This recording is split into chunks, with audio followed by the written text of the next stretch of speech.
Jude has asked me to come in and talk about a subject that is near and dear to my heart. It is about resiliency. And, raise your hand. Now listen to the question first.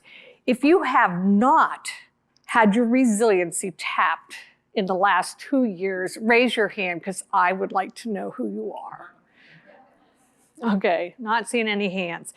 So resiliency is very interesting, and the way that I'm going to present this to you over the next hour and 15 minutes, and hopefully with a lot of interaction and some questions here, is to really talk about starting at the bottom, at the foundation. The foundation is about taking care of self, and then moving that up to organization, and then moving that up to our communities. Because quite frankly, if we're not doing our own good self-care around resiliency, we cannot help build an organization that has resiliency. So when you hear the term, resiliency, tell me what comes up for you. How do you define it? And I'm sorry, I was welcome to those who are streaming. I also wanted to make sure that any exercise we do or any comment you have, put it in the chat box, and want to have some interaction with you folks as well. Apologies for that. But how do you define it? Resiliency. Grit, adaptation. Yeah, grit, adaptation. How else? Yeah, just hitting those speed bumps and being able to pick yourself back up. Stamina, yeah. Now, we're all hardwired. We're born hardwired for resiliency. How many of you have kids? How many of you have more than one child? Can you see even in your children how they, because they're hardwired when we come into this world, how do they react to situations? Are they exactly the same? No, and some of them probably, like the 2-year-old I spent a week with last week, was in kind of constant meltdown, and trying to build that muscle. And resiliency is a muscle. That's what we are working on. So we're all hardwired. We come into this world hardwired for resiliency. And then life happens. And then, we kind of some of us just know people who are very resilient. And as a matter of fact, let me ask that question of you to think about, someone that you knew who you think is incredibly resilient. And just kind of for a moment, think back to what it is that you think contributes to their ability to demonstrate that resilience. Because it's, like I said, think of it as a muscle that constantly has to be worked. And it doesn't mean that, the outcome is that we're 100% resilient, because we're not. In these challenging times with COVID the last two plus years, I've looked at my resiliency a number of different ways. And at one point, I just had that day of meltdown, and kind of forgave myself, but it collapsed with everything that was coming at me. It was the convergence of some really, kind of yucky stuff. And it just one day, but then I recovered. So how do you recover, and who helps you to recover? So the technical definition is that resilience is about our ability to spring back. And you got that. It's about rebounding. It's about overcoming anxiety and adversity. It's hardwired into our human makeup. We have a resilient core, but what happens is we think about resilience sometimes in the big events like I just lost a spouse, or it's something catastrophic, instead of the little things like what about when you have a really important judges meeting and you can't find your car keys? Those are the little things that test our resilience. The car won't start. We were headed out, my husband and I, and our garage door wouldn't open. And nobody came out to do emergency garage doors during COVID, by the way, in case you don't know. So let me get to the next slide here. Before I move on, let me just ask you this question, because I was just talking about this with Rick, that the COVID has presented some opportunities for courts. If you turn the beach ball and you look at it through a different lens, what are some of the opportunities that courts had as a result of kind of being forced into them through COVID? What are you learning? Expanding access, and how does that align with what our purpose is? Pretty well. How else?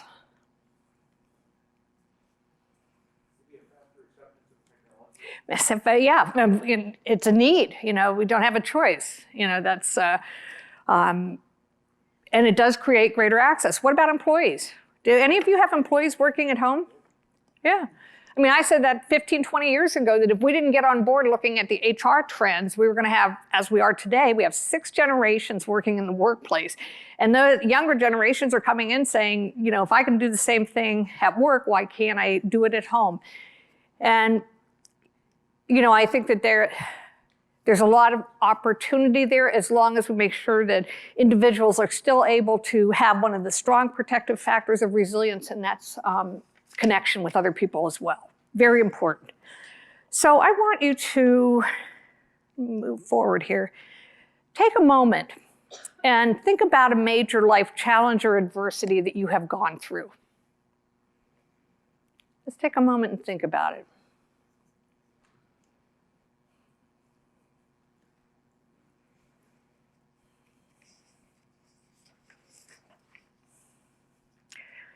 And I said on a sheet of paper, but Jude said you're paperless. So in your mind, I want you to just think about what are the personal qualities, and I'm talking about internal characteristics, not things external to you, but the internal characteristics that you pulled from yourself that helped you through that challenge or that adversity.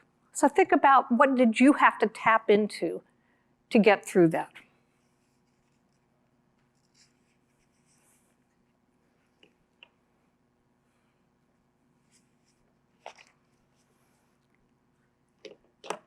Next, I want you to think about the environmental factors, because it's not one or the other. It's not just internal or external. It's a combination of both. And the external supports are things like, organizations or activities, or they're the other kinds of supports we build around ourselves. So think about that as you go back to that challenge or adversity.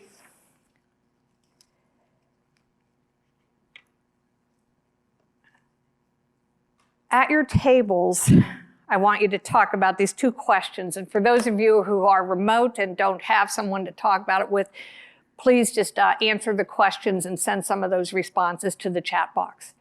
But here's the 2 questions I want you to discuss.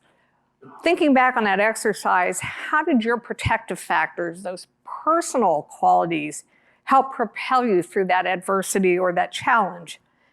The second question is, how did going through this adversity or that challenge really change you or foster a positive growth, ways that you became maybe better, stronger, wiser person? So let me give you about 5 minutes to just have that discussion with others, and then we'll come back and I'll ask you to share something.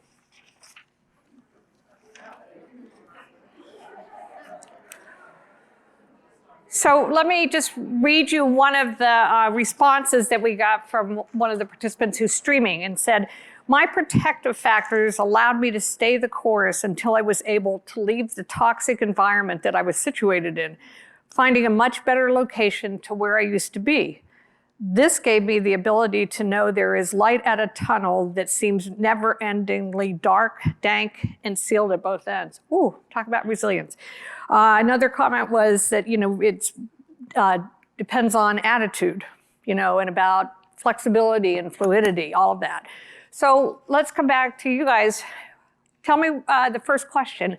What were those personal qualities that helped propel you through the change or the challenge?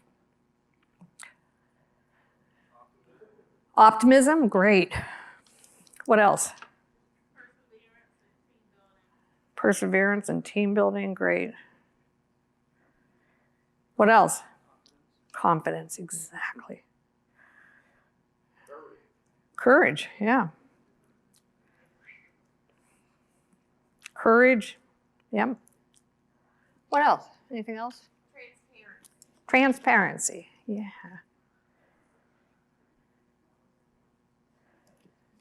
Anything else? Vulnerability, thank you. Yeah, Brene Brown says if we aren't willing to get in and, muck around in there and open ourselves up to vulnerability, we don't really have the capability of examining our thoughts, and because our thoughts are just our thoughts. It doesn't mean it's the truth, and this is part of what's important. Is there any other words that came up for you? Faith? Good. Opportunistic. Anything else? Those are great. Willing to seek help. Yeah, willing to ask for help. That's a good one. That's a hard one. There's a stopping point at some point, or it will be different. Yeah, so there's a stop and different. Yeah, good. Did I miss anybody who wants to speak? Then let's go to the second question. How did going through that experience that you shared really foster a positive growth experience for you? How did you grow from that adversity or that challenge?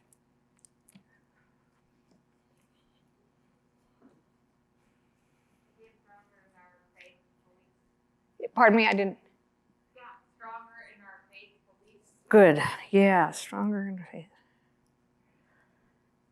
Great. How else did it change you or put you on a growth experience? Yes.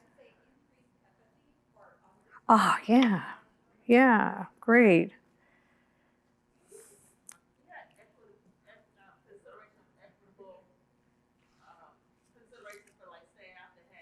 Yeah. Yeah. So, yeah, consideration.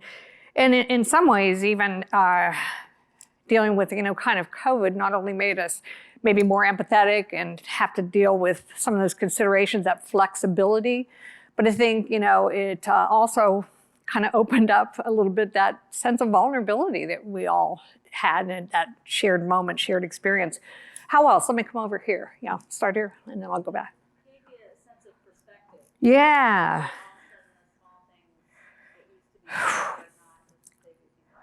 Yeah, well, that is absolutely true. Let me go to this table first, and then I'll come over.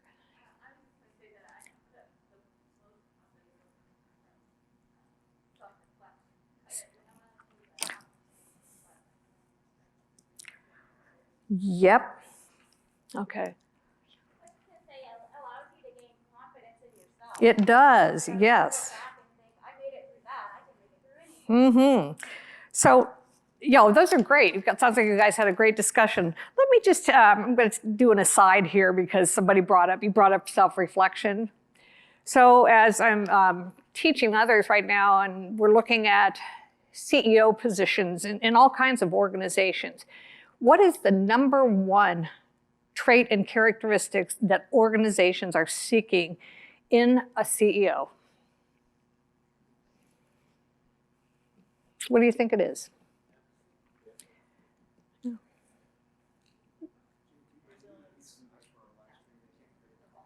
Oh, they can't hear the comments. They're saying empathy. Pardon me? Adaptability. Anything else? Communication skills. Resilience. Yeah. I gave you a big hint, but here's the big hint. The number one trait and characteristics that all organizations, not court systems, I'm talking about, big recruitments for CEOs, is the ability to be able to self-reflect and self-aware. That's a marked change from where we were when I first entered the job market. We were looking at a totally different set of skills. Hence, one of the reasons that probably the work I do around coaching, how many of you are familiar at all with coaching as a profession, if you've ever used a coach? But it's an emerging profession over the last 20 years, and part of the reason is that we have to gift ourselves the time to be able to examine our thoughts, because we're moving so fast that coaching for many executives is the pause button that helps them to be able to, again, examine their thoughts and think more deeply about the strategies to get real clarity on what the issues are and the problems are. So anything else that you wanted to share before I kind of move into the rest of the program? about resiliency? These were good comments, good exercise. So that when we talk about resiliency, I'm going to talk to you at that self level and about your care for yourself. I also want you to know that the framework for which we do self-care and build the muscle for resiliency is the same framework with some modifications that we use in managing resilient organizations and in managing and being part of resilient communities. So, the truth about resiliency. Everyone has that capacity. You know, I said it's a muscle. I think this is probably one of the most important statements about people who really show great resiliency is that it's not just a reliance on their personal inner characteristics. It's also about how they build out their environmental factors that contribute to it. Gifts emerge from the experience of adversity, and I said, it was just interesting to me to see courts doing something, partly because we got forced into an area that, through COVID, had to do business differently. But maybe those are the gifts. Maybe that brings us back to seeing courts in the future even differently. I think Rick was saying that never going to go back to the courthouse in the same way as we used to pre-COVID. So there are some gifts. We can also create those conditions. And one of the stream comments was about that protective factors. And that's where we're going to go next, is to talk about what are those protective factors. And then, it's the new normal, except that it's not. Do we know what the new normal is next week? So it's tapping all of us in our organizations to be flexible and adaptable. And it's a process. So when you build a muscle, if you think about what you do to build muscles, you got to keep at it. And some days you're stronger than other days. So it's always resiliency. It's about a process that happens with 2 steps forward, maybe 1 step backwards. So there's a book, and if you're as old as I am, you might remember this book. Marcus, I'm looking at you. Just kidding. I had to. You have to give me a little humor here. It's from the work of Stephen and Sybil Wolin, and they were both husband and wife team psychiatrists and psychologists, and their book was called The Resilient Self. It came out in 1993. And what they basically say is you want to start shifting the mental model to go from, this kind of damage to where's the challenge. And what they posit in their book is that everybody has the capacity, most everybody, for self-repair. Okay, so know your thoughts as thoughts. Our minds, how we operate is we are constantly making meaning out of what comes to us through our senses. And then what we do is generally those meanings are often based on only a few pieces of information, and then we run with it. We almost make the story go well beyond the bare facts that are presented. So as a result, the meanings that we create often do not reflect a true picture of what's really happening. That's why we have to update our views repeatedly in light of new information, and we have to be willing to allow new information to come in and be influential. Although we're constantly adding extra to the information we receive, we're not aware that it is we who are actively making meaning. We make meaning of our experiences. We think we are just seeing it as it is. We're not. We're the ones who apply the meaning to it. And this is important to resiliency, and you'll know why as we continue on here. Thoughts are thoughts. I love this one. Thoughts are not facts, even the ones that say they are. And how many of you have those thoughts just, arguing with you that this is it, this is the way it is? Moods and feelings are very powerful influences shaping our frame of mind. And that's the way that we see the world. So this in turn, kind of shapes our patterns of thinking. For example, hopeless feelings lead to hopeless thoughts, right? Kind feelings lead to benevolent thoughts, and so on. So how often do you take the time to hit the pause button and just examine your thoughts? Where do they come from? What contributed to this? How am I making meaning of this? And is this the right perspective? So feelings, once we have those feelings, they give birth to those thinking patterns. And a big part of what I do as an executive coach is I look for patterns over time, because coaching is about aspirations. Coaching is about helping people and organizations or teams to meet the aspirations, the things that they say they aspire to do or be. So when the themes of feelings and thoughts mesh, those thinking patterns recreate the feelings that shaped them in the first place.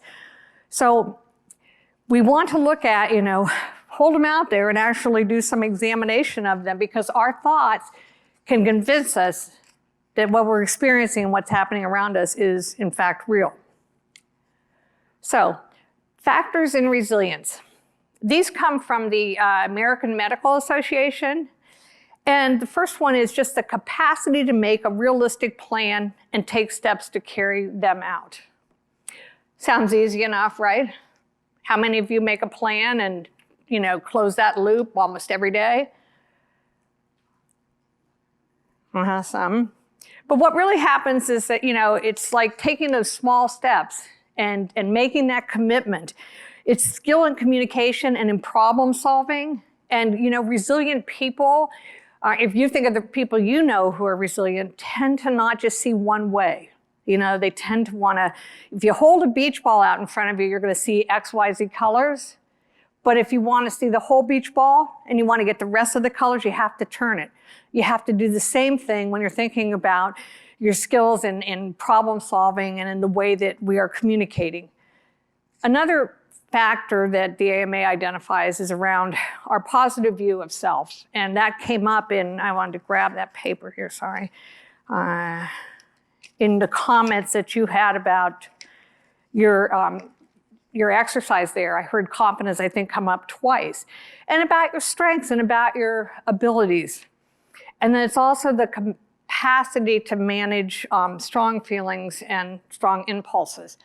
And again, another piece I use and another strategy I use in coaching is often to have an individual just look at their triggers, to really sit with them, to go into a meeting and find out, where do you notice it in your body? What's activating that? What's that all about? In particular, I think that resilient people build their brain power so that they are not activating cortisol, right? Cortisol is the bad stuff. We want to get the Oxycontin and other neurotransmitters to bring us to that place where we feel a sense of joy and well-being. Cortisol, when it's activated, how long do you think it stays in your system? And it's easy to activate. We go there when we're driving and somebody cuts us off, or that's an activation of the cortisol. Anybody have a guess at how long it stays in your system? What? 2 days, huh? Not quite, but it stays about 26 to 27 hours. So your whole system your autonomic nervous system just, elevates you up. You don't just come down. You're coming down slowly because it takes a long time to kind of rid ourselves of that cortisol. And I think that you will see that in people that are resilient, they don't activate that very often. Now, when I talk about, again, the protective factors, I want you to think about these both in terms of your personal life and care, and also as you return to your organizations where it may have meaning and impact, okay? So they have application for both. Protective factors are just those. They're the conditions or the attributes. They're in our communities, they're in our families. We can see, resilient people all the time. And it helps us to mitigate those stressful events or eliminate risk. The first protective factor is relationships. So a lot of people really struggled through COVID with not being able to have those relationships and see family, or have to see family from a distance and not be able to touch or to hug. And these are physical connections we all need. So tell me, how have you maintained some of the critical relationships in your life through COVID? What have you done?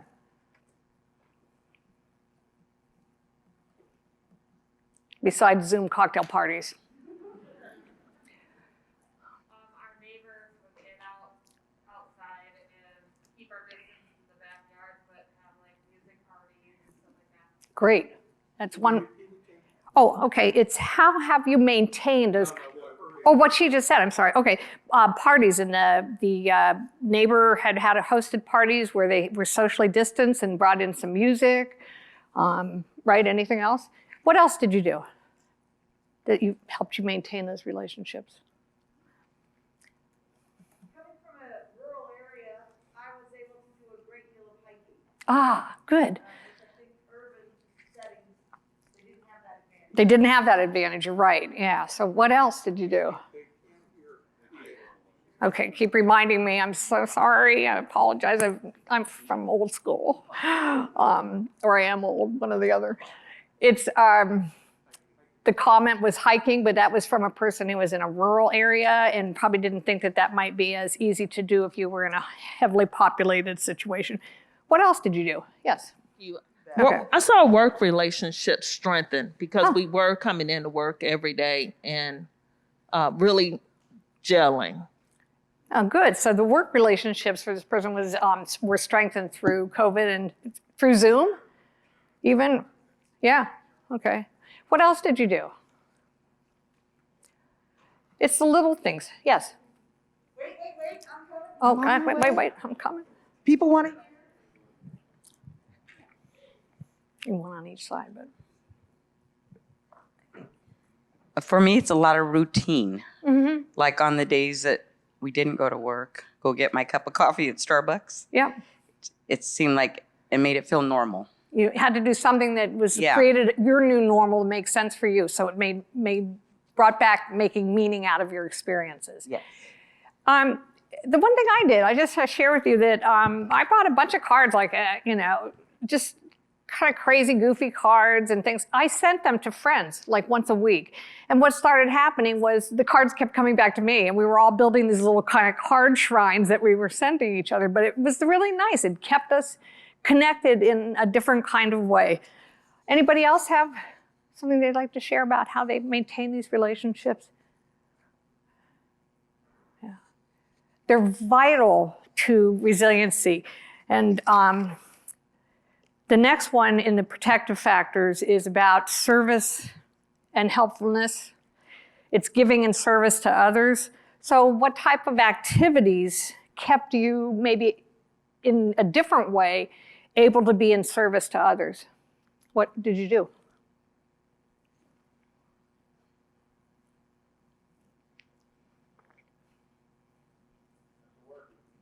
Pardon me? Went to work? Is that what I'm sorry, did you say went to work? Went to work, okay. What else did you do? Let's think outside of work, what you might have done to be in service to others. We checked on our neighbors that were a little more solitary kind of already, and then the pandemic just made it even more difficult for them. Good, yeah, so what else? Let's hear. The gym that I work at, we offered free virtual classes to the community. Oh, excellent, yeah. You hear that? That's they offered free virtual classes to the community through a gym where she went. Caring for neighbors who may not have everything they need. So better to the question, I guess, is we grocery shopped for family. Oh, excellent. Yeah, so, yeah. Lots of organizations were looking for help during this time. We did Emergency Food Network, Safe Streets, and Civil Air Patrol. Yeah. So what did that give back to you, those of you who responded? What gift came back to you? We felt really good because we were helping other people, and then we got to do things together. Yeah, exactly. I got one more over here. So one of the things I did was I did online career day programs and reading to children, and that created a sense of normalcy, a continuation from my old normal to my new, to your new normal. Yeah. Interacting with the children continuously. Great, thank you. Anybody else? At the gym, what gift came back to you? I want to hear. A greater connection for when you came back to normal with the people Yeah. by giving them something. So Something they needed. yes, Probably something they wanted. so just a Yeah. enhance connections. Great. Anybody else? All right, let's go on to the next protective factor. This one is our life skills in general. Just how do we use them, including good decision making, assertiveness, and also it's the exercise of impulse control. You know, and we've been tapped. I mean, I just went through an experience recently, and I'll tell you more about it down the road. But I was on the phone, and you know, it's at that fourth time where they're asking me for something that I start screaming at the phone, like, just get me a representative. You know, I find that, yeah. You've never had that experience? You know, and those are things that tap our ability to be resilient. And when I find myself going there, I have to step back and say, wait a minute, you know, screaming at an automated phone system may make me feel better, but it has absolutely nothing to do with good decision making about what is the alternative and what do I need to do. So our life skills are important. This one's also really important. It's the lost and found. You know, has anybody turned in a sense of humor? I told this story to Rick earlier. I think I'll just tell you, but I won't use the word. When I got my doctorate, I called my mother-in-law. She was feisty and fun, and we were very close. And I said, hey, Phil, I just got my doctorate. She said, that's nice. And I said, well, thanks. I think maybe from now on you should call me Dr. Jan. Big pause on the phone when she said, no effing way. So I was pretty humble back to, you know, my beginnings, so to speak, but it was humor and it was playful and it was, everybody laughed. We all laughed. Another protective factor that's important is about our inner core, you know, our inner direction, what choices we make. It's about something that's very critical. And again, part of coaching is often helping people work through where they have control and where they don't have control. So this is about your internal locus of control. This is all I have the ability to control, and I have to let everything else go. This one's about just, I think resilient people tend to show a curiosity and an interest in other people and in other situations, and try not to react, but to find a way to respond. And this one you talked about as well is in the initial exercises, that a protective factor is about our independence. And it's about our ability to adapt and to distance ourselves from unhealthy people, distance ourselves from unhealthy situations. It's about our autonomy. It's our ability to know ourselves well and to know what is the right way for us. Here we go. Resilient people tend to have a very positive view of the future. They're more optimistic. They expect things to end. You know, they expect to have a positive outcome. Okay, I should give a prize if anybody, you know, who can remember what these are? Psyches, yay, I love them. But that's the flexibility, and you talked about that as well. Flexibility can adjust to change. We can kind of bend as necessary to positively cope with the situations that come before us. It may not be ideal, and it may not be perfect, but we go through a process where we can accept what is. Another protective factor is around just the love of learning, the capacity for connection through learning. What are ways that you stay connected to people through learning besides the NACM conference? What are other ways you do that?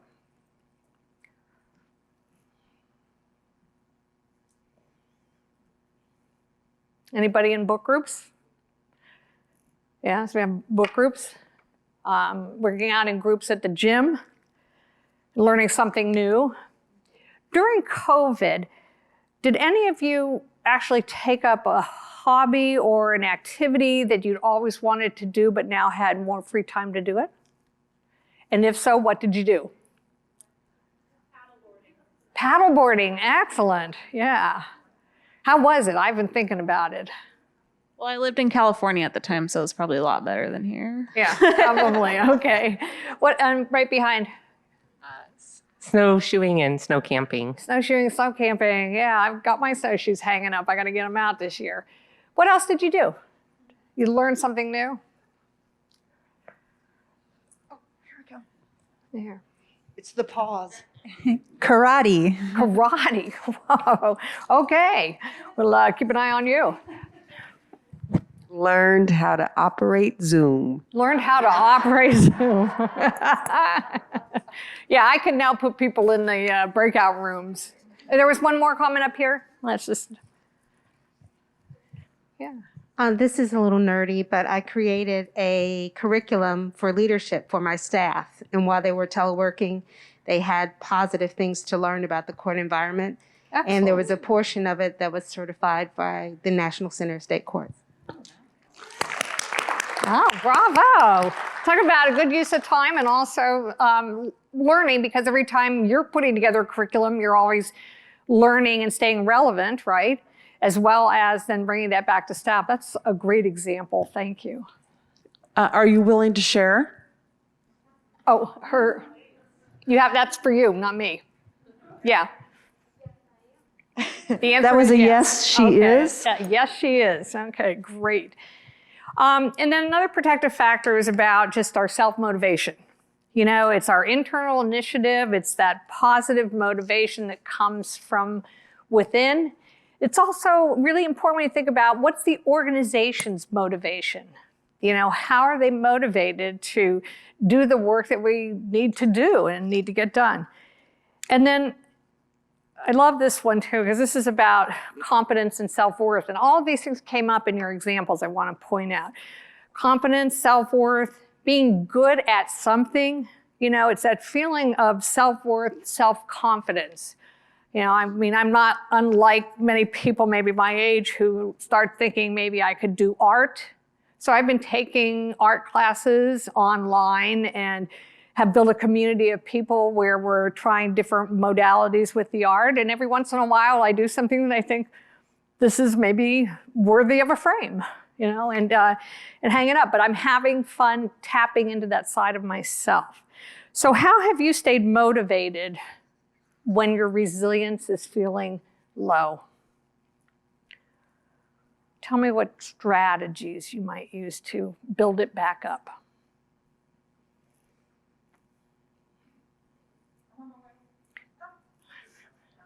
Yeah. Okay. Don't go anywhere. Don't mean that way.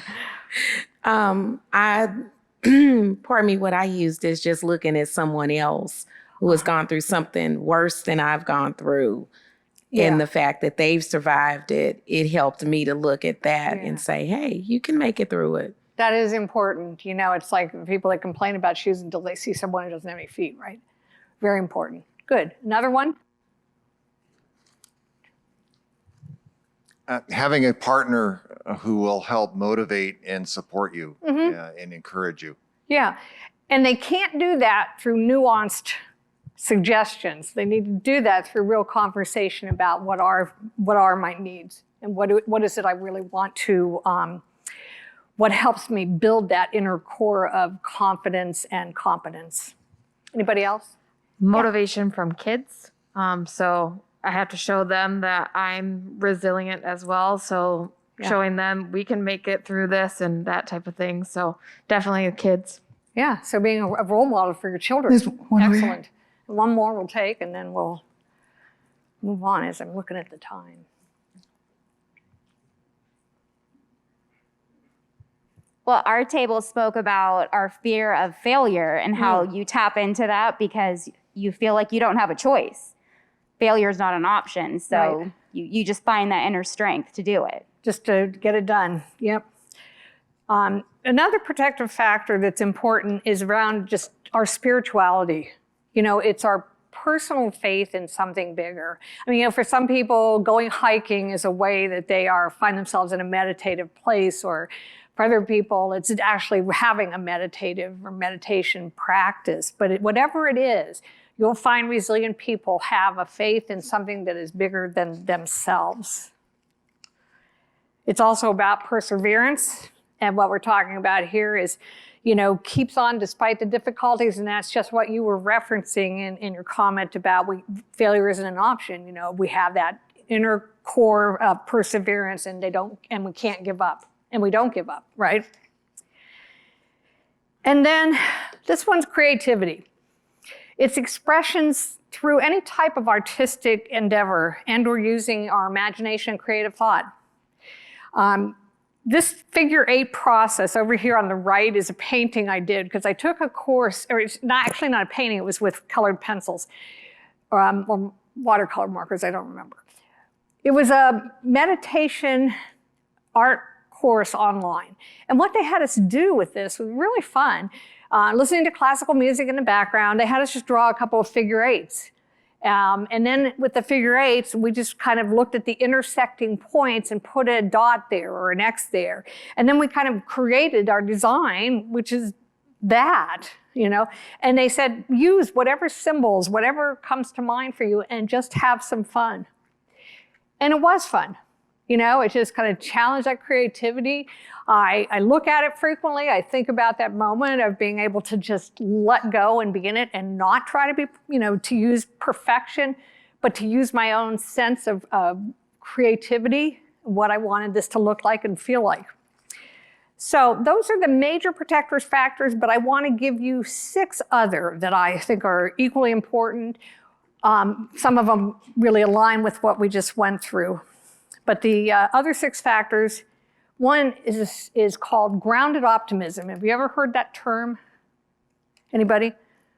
Grounded optimism is that in every situation, there are different ways in which we look at it. To be grounded and forward-looking with energy and hope is truly optimistic. And sometimes it's very hard to do when we're in the middle of, the kinds of crises or events that we've experienced. But I think one of the most important ones is this one. It's gratitude. How many of you have a gratitude practice actively? Oh man, I'm seeing more and more in the room. Yeah, when we talk about our thoughts can change. And we can sculpt our brain to think differently. And gratitude is one way to do that. Every day, I make sure that I say 3 things that I'm grateful for. 3 things. And they can be really, really small. But what they do is they will rewire my brain to start thinking differently when I bring in that sense of being grateful. We want to reduce kind of that sense of self-pity and self-preoccupation. And to be grateful is one way to do that. When we do, we pay closer attention to the many moments of joy and fulfillment in our lives. It actually amplifies our blessings. So let me ask you a question. I want you to think about this for a moment. What color is your joy?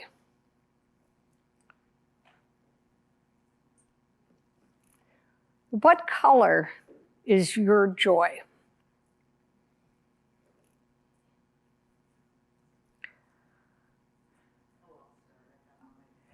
You got the mic. I'll start. Yeah, mine is green. Yours green is my signature color, and and just seeing it in various shades makes me happy. Okay, so it brings you that joy. What about the rest of you?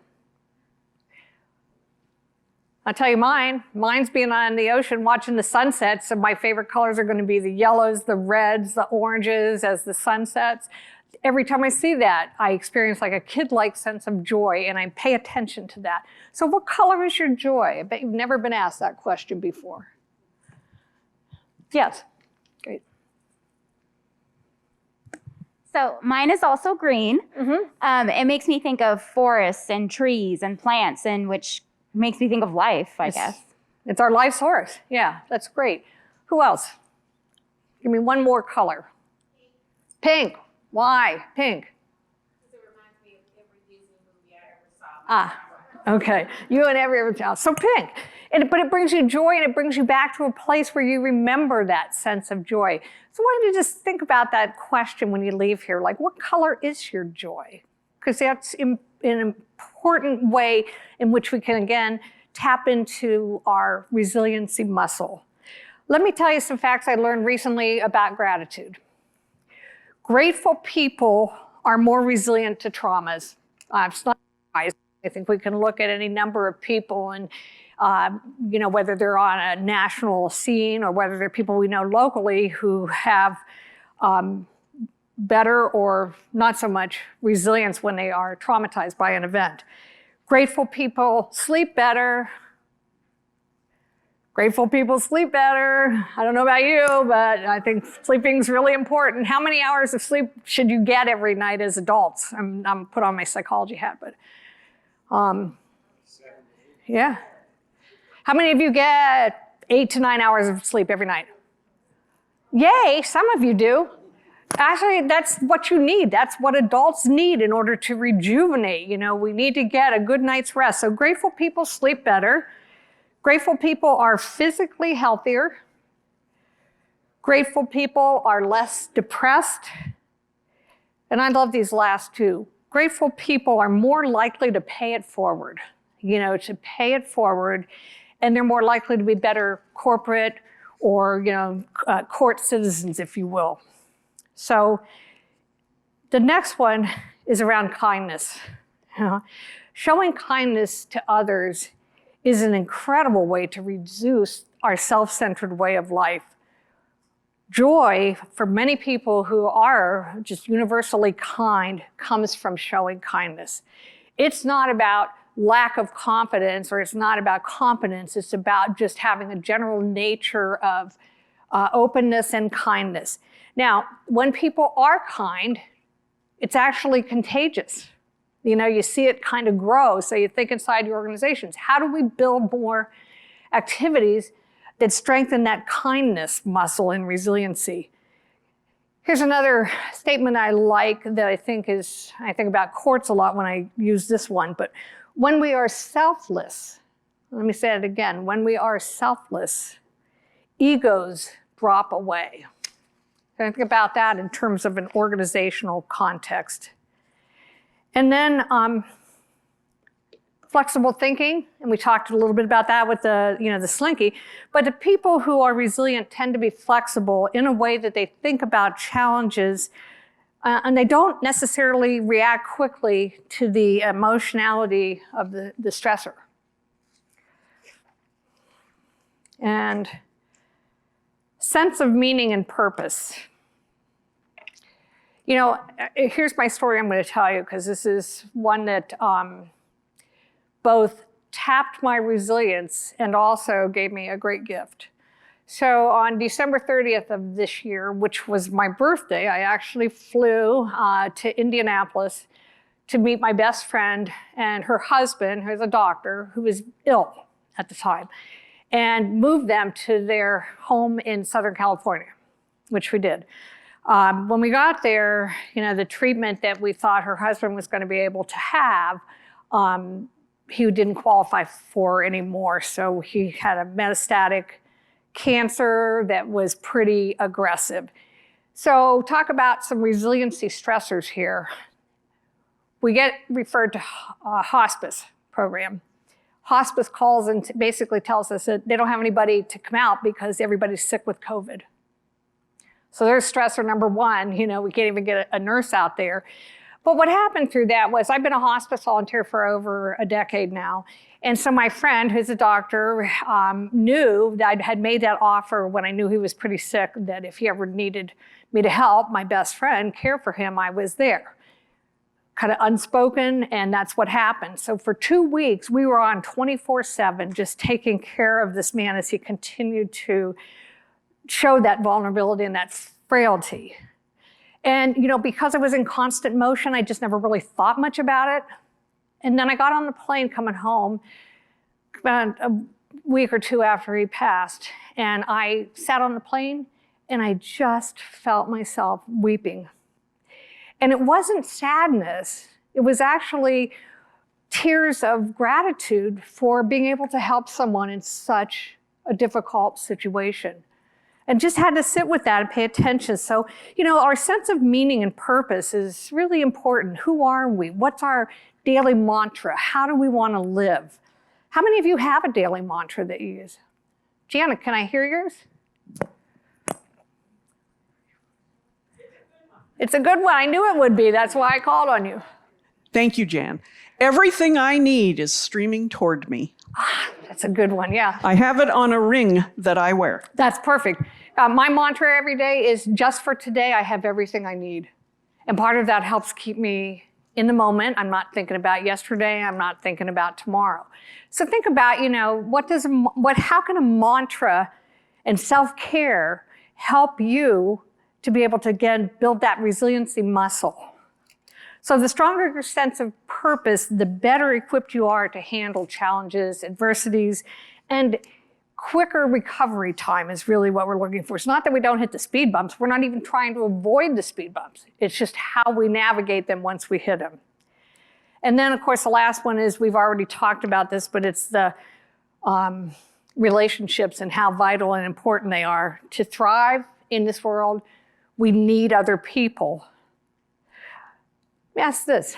What do you do sometimes to stop yourself from seeking out others when you most need them? What stops you from doing that?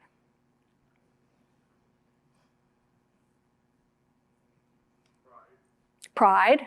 One, yep. What else?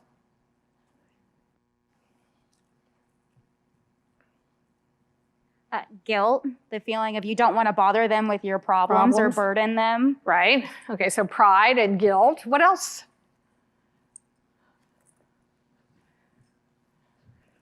I am so getting my steps in. You are so getting them in. Don't want them to see you in your time of weakness. Oh, that vulnerability stuff again. Yeah. So I'm going to encourage you to think about that a little differently, that beach ball metaphor I gave you. If you were to turn that around and think about what gift, when you need to lean on someone else and seeking someone else for support, even through those times of vulnerability, what gift might you get? But more importantly, or as importantly, is what gift does the other person get? And that's, that feeling of going through that dying experience with my friend was that my best friend sent me a note. And in the note, she said, I can't imagine, doing this without you. She said, because you could anticipate what I needed before I even knew I needed it. So there was just a lot of rewards in a difficult situation. It's how we think about our thoughts. Truly back to that very beginning.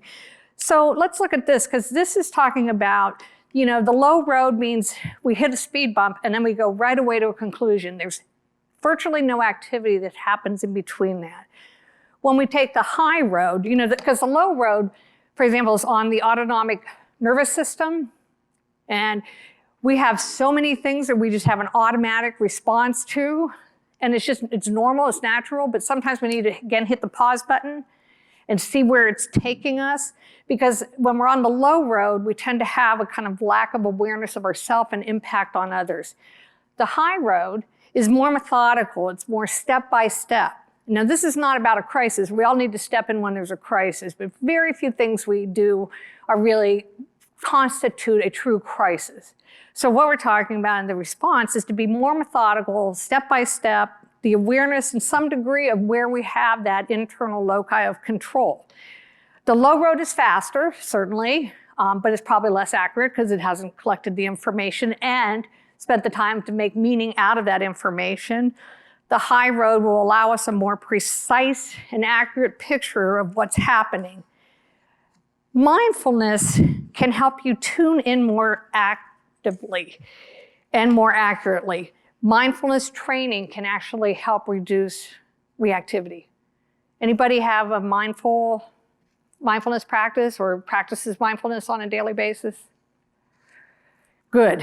It's really, really important, and I will say more about that just a little in another couple slides. Emotions are just emotions, right? So I'm going to put this picture up. What's the emotion going on here? This is your making meaning of the picture. What's the emotion? What is it?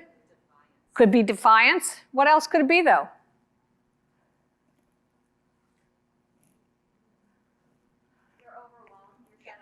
Yeah, you're overwhelmed, you're shutting down, So it's emotions are complex phenomena. What we see may not be what actually or is really going on. think about the scales of justice.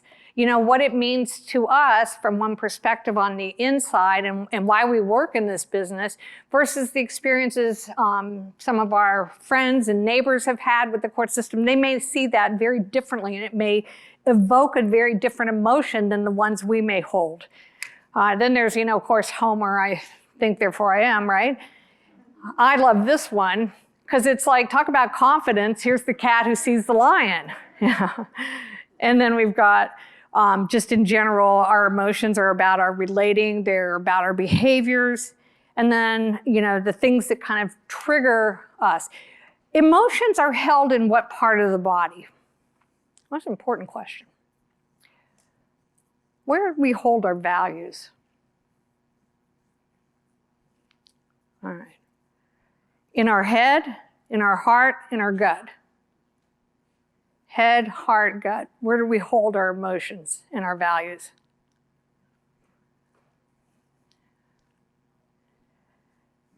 Come on, you know this. We think it's in the head, but it's actually in the heart. That's where our values reside. And when, I often see when I go into organizations to help them that the organization has a misalignment of their own value system, or individuals are struggling because their personal value system is out of alignment with the organization. So our value system resides in the heart. So what we want to do is, in resiliency, we want to not get hijacked. The amygdala is in, we know the amygdala. How big is the amygdala? Does anybody know how big it really is inside the brain? Yeah, it's like the size of a cashew. Very small, but on the autonomic nervous system, it is a driver. It has a lot of control. What we want to do is get back to not activating the limbic system and playing off of it, because that's about resilience, and get back into our higher order thinking so we can actually teach people strategies to regulate their emotions. And I was thinking about a situation when I first started working in courts in the 80s.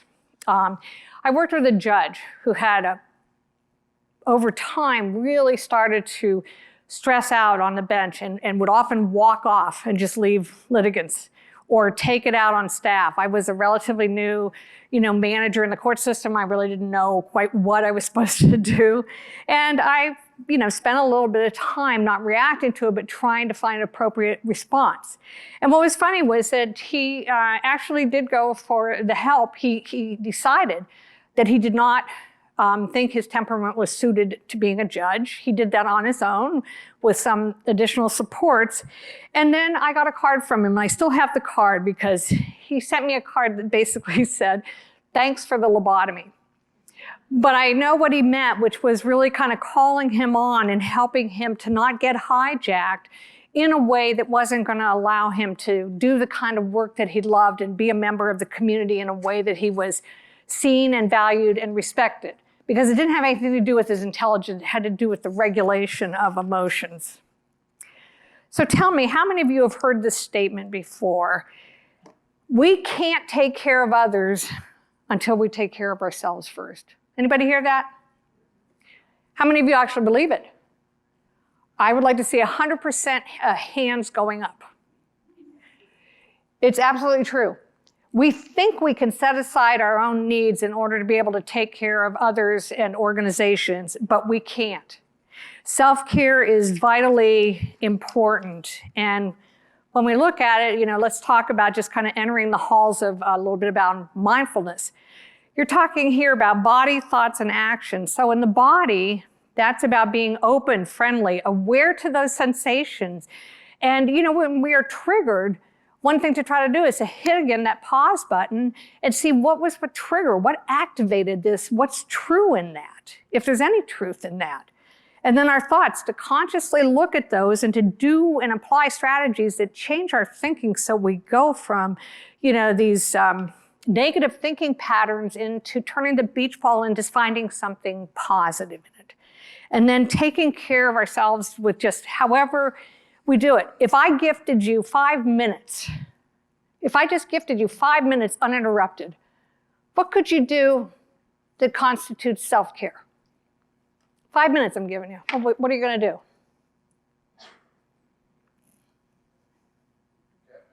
Cat nap? What else? Meditate. 5 minutes is great. What else? Stretch? Stand? What else?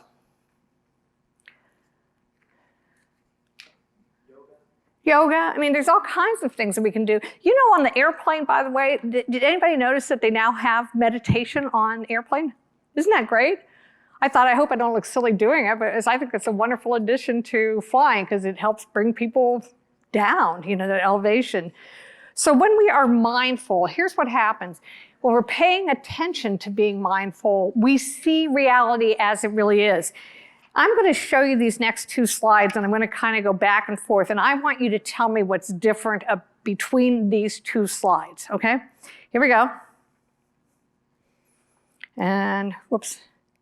And here we go. I'm going to go back again. Here's the first one. What's different? Where do we tend to live? The first slide or the second slide? Yeah, absolutely. So what your challenge is, and I'm going to leave you with as we get ready to close up here, is to expand the present. And that's about being mindful in the moment. That's about knowing that locus of control. And these strategies really do help. The small things, you know, that help to build that resiliency muscle is what we want to do is expand the present, minimize thinking about the past, and minimize thinking about the future.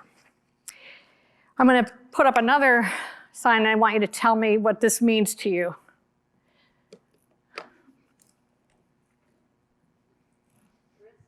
Yeah. Taking risks. Yeah. Anybody ever gone through change where there wasn't a little bit of pain? You know, how about our organizations? You know, whenever there's change, why do we have to change?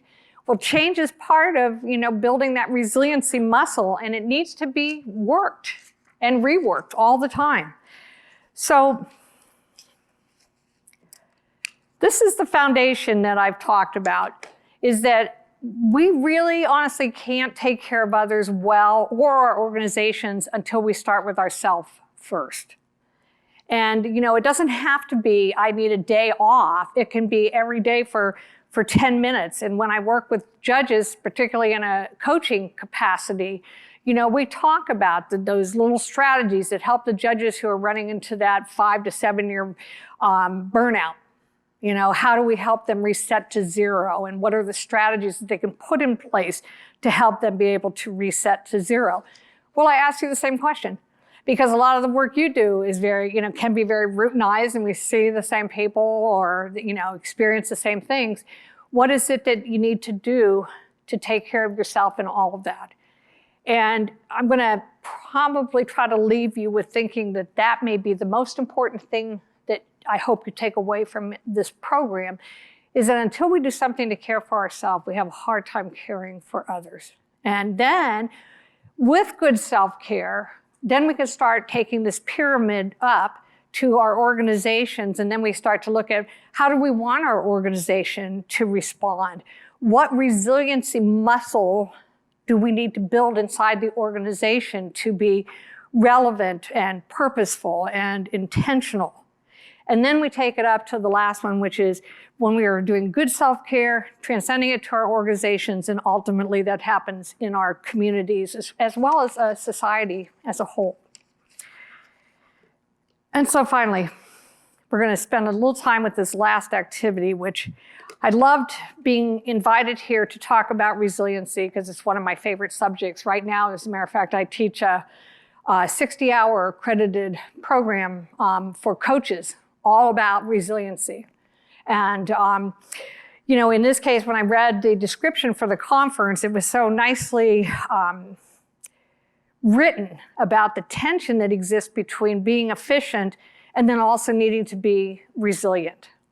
So I want you to take about, you know, 4 minutes maybe at your tables, or if you're, those of you at home can send in your comments, but let's just talk about strategies for building organizational resilience.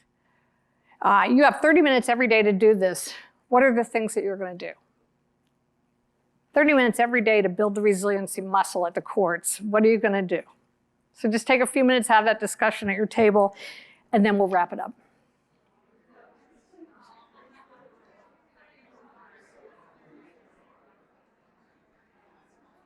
All right, so what did you talk about? What are some of those brilliant ideas that came forth? What were you talking about? Dinner? We can be such taskmasters and get stuck in projects and like our long, never-ending list of things to do. It's just trying to ensure that staff and our coworkers, not even just those above us, all directions, feel connected. Yeah. Not on some deep personal level, not birthday cakes or whatever, but like just generally trying to maintain some relationship and seeing people, hearing people, and connecting with people, so that as you have to pivot, to an emergency or something, they're more invested in the professional level, personal relationships to be willing to jump in. Yeah, and it's like, it doesn't have to go to a deep, intimate level like your inner circle, but it's about that just being present, aware, kind. You use your powers of observation well. Yes, what did you talk about? Our table talked about the importance of letting staff know how important their job is and that they're valued. And also that bigger picture of the why we do what we do. Why we do what we do, yeah. Thanks for that. Who else? You guys have someone on this side? You hear for somebody over here. Oh, you have one? Go ahead. I've been doing a lot of talking. That's all right. I was just gonna say, sometimes when you get overwhelmed, my coworkers and I will just go outside for a walk, take 15 minutes, get some fresh air, gain some perspective, and just kind of reset your brain, and then come back to what you were doing. That's a resilient behavior. Let me have one over here.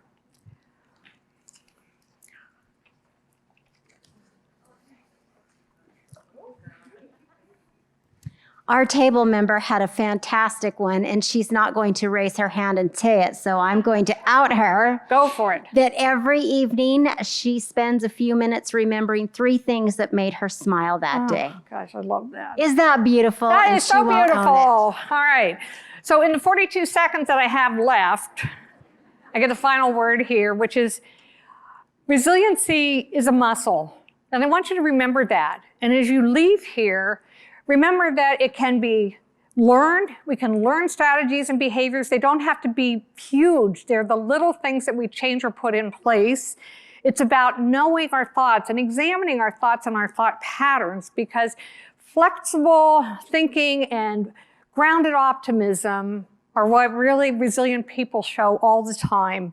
And so as you go forth, I want you to take some time to think about, how do I care for myself better? Or start, if I haven't been doing that, so that I can then go in and look at the organization with fresh eyes and see what the organization needs in terms of building its organizational resiliency muscle. Oh, I still have 12 seconds, but it's blinking at me.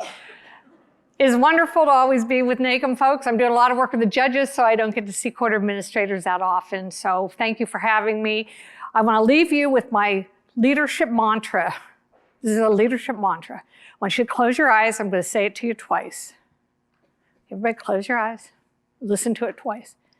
The more power you have or are perceived to have, the nicer you can afford to be. Let me try that again. The more power you have or are perceived to have, the nicer you can afford to be. Namaste, and thanks for having me.